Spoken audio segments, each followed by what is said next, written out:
Majelis Kehormatan membuat sejarah, menyelamatkan kehormatan Mahkamah Konstitusi.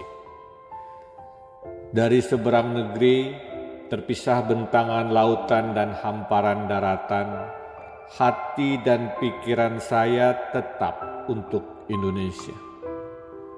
Besok Selasa, 6 November 2023, akan ada satu tonggak sejarah penting ketika Majelis Kehormatan Mahkamah Konstitusi membacakan putusan bersejarahnya. Saya ditanya, kenapa terus melakukan langkah advokasi publik kepada Mahkamah Konstitusi? Jawabannya, karena saya peduli, saya cinta Mahkamah, saya cinta Indonesia. Kecintaan tidak selalu ditunjukkan dengan puja-puji yang menyanjung, karena justru membuat tersandung. Kecintaan sesekali harus ditunjukkan dalam bentuk menggoyang kenyamanan, justru karena kita sayang kepada teman. Di tengah tahun politik, tantangan dan godaan kepada mahkamah tentulah berat. Sebagai sahabat, saya ingin menjadi pengingat bahwa mahkamah adalah penjaga moralitas konstitusi. Karena itu, saya melakukan advokasi putusan sistem pemilu legislatif, meskipun berhadapan dengan laporan pidana, juga etika. Sedari awal, hampir 4 bulan sebelum putusan, pada 5 Juni 2023, saya juga sudah mengingatkan melalui akun sosial media akan ada putusan mahkamah yang berkait syarat umur capres-cawapres dan menjadi pintu masuk Gibran Jokowi menjadi kontestan dalam Pilpres 2024. Lalu, pada 27 Agustus 2023, saya secara resmi menyampaikan laporan pelanggaran kode etik Ketua Mahkamah Anwar Usman kepada MK. Hampir 2 bulan sebelum putusan 90 dibacakan pada 16 Oktober 2023. Jadi, prinsip putusan MK yang final and binding tidak tepat diterapkan kepada aduan saya, karena saya sudah mengingatkan potensi pelanggaran jauh sebelum putusan dibacakan. Sayangnya tidak mendapat perhatian dan sengaja dilakukan pembiaran.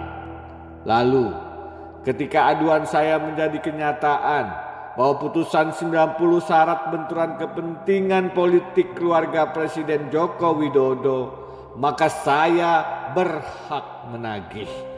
Putusan dinyatakan tidak sah karena saya sudah memberikan early warning system, peringatan jauh sebelum putusan dibacakan. Janganlah setelah putusan memang mengandung cacat moral konstitusional, lalu berlindung di balik tameng final and binding. Padahal sudah saya ingatkan jauh sebelum putusan diucapkan. Kita tentu berharap banyak kepada MK untuk keluar dari jebakan prosedural, hukum positivistik yang kaku, lalu menancapkan tonggak sejarah menjadi penyelamat kehormatan dan kewibawaan Mahkamah Konstitusi. Kita tahu kapasitas dan integritas Majelis Kehormatan Mahkamah Konstitusi yang mulia. Keahliannya tidak diragukan lagi. Keilmuannya lebih dari cukup untuk membuat keputusan yang adil dan bersejarah. Majelis tentu juga sangat paham bahwa kewenangan menguji konstitusionalitas undang-undang adalah hasil istihad para hakim Mahkamah Agung Amerika Serikat dalam perkara Marbury versus Madison. Suatu putusan bersejarah, landmark decision yang mendobrak prinsip kedaulatan dan supremasi parlemen, sovereignty and supremacy of the parliament. Karena itu, sejarah baru harus ditorehkan untuk menolak prinsip final and binding yang disalahgunakan oknum MK untuk melanggengkan kuasa dinasti keluarganya. Di pundak moralitas dan integritas Profesor Jimli As-Siddiqi, Profesor Bintan Saragih, dan Yang Mulia Dr. Wahiduddin Adams, harapan kita gantungkan. Harapan agar kehormatan hukum tidak lagi direndahkan dan dihinakan. Semoga Allah Subhanahu wa Ta'ala memberikan kekuatan, perlindungan, dan keteguhan dalam menyelamatkan Mahkamah Konstitusi dan negara hukum Indonesia. Melbourne, 6 November 2023. Denny Indrayana.